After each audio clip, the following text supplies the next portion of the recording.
Friends, இன்றைக்கி beetroot juice எப்படி செய்யலாங்கிறது பார்க்கலாம். ரொம்ப ஹெல்த்தியானது, ஸ்கின்னுக்கு ரொம்ப நல்லது. இது எப்படி செய்யலாங்கிறது பார்க்கலாம். வீடியோ ஸ்கிப் பண்ணாமல் ஃபுல்லாக பாருங்கள். பீட்ரூட் ஜூஸ் செய்கிறதுக்கு 2 பீட்ரூட் தோல் சீவி எடுத்து வச்சுருக்கேன். இது பார்த்திங்கன்னா கரெக்டாக 3 கிளாஸ் அளவுக்கு செய்கிற மாதிரி நான் பீட்ரூட் எடுத்து வச்சுருக்கேன். உங்களுக்கு சப்போஸ் 1 கிளாஸ் மட்டும் போதும் அப்படின்னா சின்ன பீட்ரூட்டுக்கு 1 பீட்ரூட் போதும். நான் 3 கிளாஸ் செய்யணுங்கிறதுக்காக ஒரு பெரிய பீட்ரூட்டும் ஒரு குட்டி பீட்ரூட்டும் எடுத்து வச்சுருக்கேன். இதை வந்து நல்லா சின்ன சின்னதாக கட் பண்ணிவிட்டு மிக்ஸி ஜாரில் ஆட் பண்ணிக்கலாம். இப்போ பார்த்திங்கன்னா இதில் தேவையான அளவுக்கு சீனி ஆட் பண்ணிக்கலாம், அதாவது சுகர் ஆட் பண்ணிக்கலாம். சுகர் ஆட் பண்ண பிறகு நம்ம எந்த கிளாஸ்க்கு ஜூஸ் எடுப்போமோ அதே கிளாஸ் அளவுக்கு 1 டம்ளர் தண்ணி இதில் ஆட் பண்ணிக்கோங்க. இப்போ ஒரு ஜாரோட மூடி போட்டுட்டு நல்லா அரைச்சிட்டு வந்துடலாம்.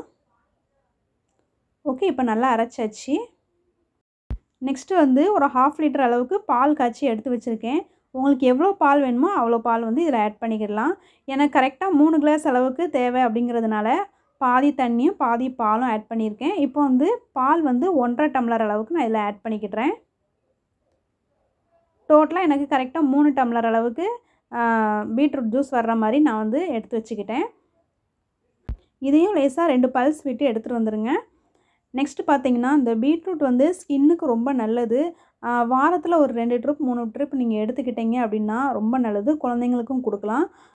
ஹீமோக்ளோபின் அளவு கம்மியாக இருக்கிறவங்க அடிக்கடி இந்த ஜூஸ் செஞ்சு குடிச்சிட்டு வந்தீங்க அப்படின்னா கரெக்டாக வரும். ஹீமோக்ளோபினுடைய அளவு வந்து கரெக்டாக இருக்கும். இது வந்து அடிக்கடி செஞ்சு குடிச்சிட்டு வந்தீங்கன்னா ஸ்கின் வந்து ரொம்ப பளபளன்னு இருக்கும். ஸ்கின் நல்லா பளபளன்னு இருக்கணும்னா இதை அடிக்கடி செஞ்சு குடிச்சிட்டு வாங்க. ரொம்ப நல்லது உடம்புக்கு. ஓகே, இதை வந்து நல்லா ஃபில்டர் பண்ணி எடுத்துக்கோங்க. பால் பார்த்திங்கன்னா காய்ச்சி ஆற வச்சுருந்த பால் தான் இதில் ஆட் பண்ணணும். இதில் பார்த்திங்கன்னா உங்களுக்கு தேவைப்பட்டுச்சுன்னா ஐஸ் க்யூப்ஸ் ஆட் பண்ணிக்கோங்க.